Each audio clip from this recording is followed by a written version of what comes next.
Okay, so on this episode of Stuff Old Guys Do, we're going to turn just a small piece of my garage into a home gym. You know, with all the COVID stuff, we're trying to make things just more comfortable and more usable here at the house. So that's what we're going to work on today. Alexa, garage lights on.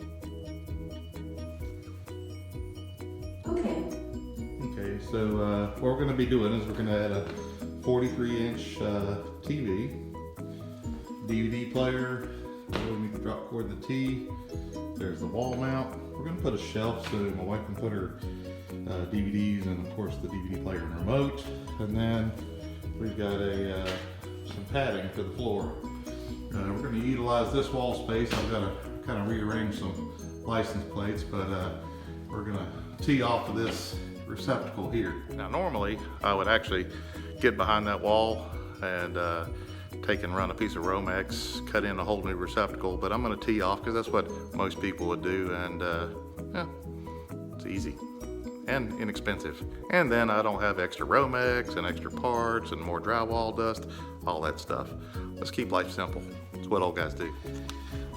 Okay, so this is the TV mount. We're going to unpack that first and take a look, because we'll use mounting the rails on the back of the television to help us figure out what our height needs to be to get the TV in the perfect position height-wise on the wall. So it looks like this pack comes with just about every possible screw type, spacers type, whatever, everything you need to mount it to probably just about any flat screen TV. It even comes with a little level. Okay, we're gonna take a look at the instructions. Oh, hang on a minute. This is stuff that old guys do. We don't look at the instructions.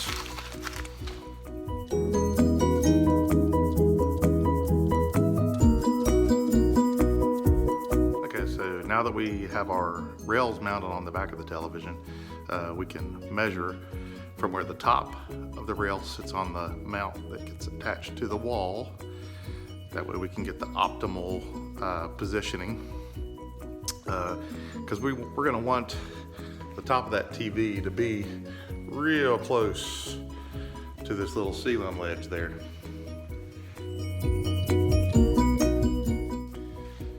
So now that we know where we want the top edge of our bracket to be, we got to figure out where the studs are, because we want to mount this, even though the TV almost weighs nothing. You could probably hang it up with a couple drywall screws, but we want to hang it in a way that's safe and secure. So we're going to find the studs. Now we know there's going to be a stud here at the corner. Should be 1/16 inches on center if the carpenter that framed this house up did his job right. And I also know there's a box here, so there's going to be a stud on one side or the other of this box, or at least there should be. So we have our hardware here, came with the mount. Got the washers put on, we're ready. I've got a pilot bit so I can go ahead and kind of pre-drill into the stud, because you want to do that if you can, because you don't want to splinter the stud, just in case you don't get it dead center and damage the framing behind the drywall. It's not a super big concern, but if you got the right tools, you should do it right. All right, so now that we've got our first bolt set, we're going to level it up and drill our next pilot hole.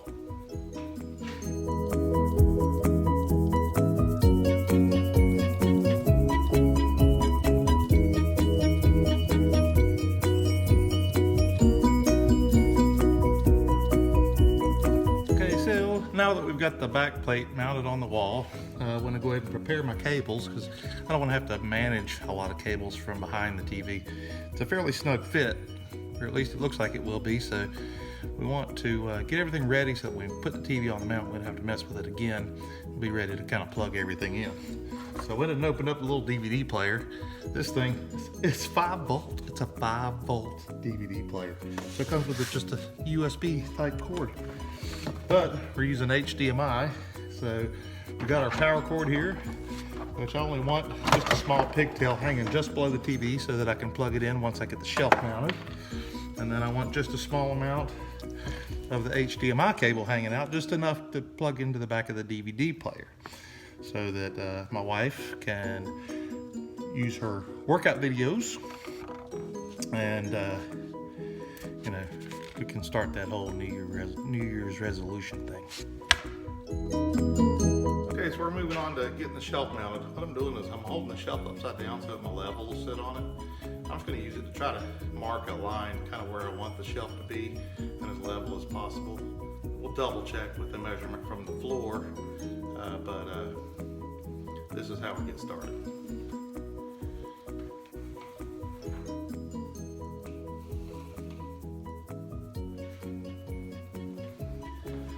So that's just a guideline. It just gives us a reference point. Now we'll measure it from the floor, mark our holes, get the cleats split in.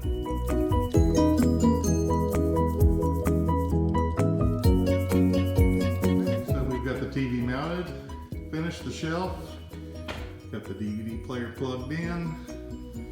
We installed our little T, got our drop cord plugged in nice and neat. Vacuum's plugged back in, and we have a spare outlet here. And a spare outlet here now, so everything's pretty good. It's just time to set up the TV, clean the floor, get the mat down, and we'll be ready to work out.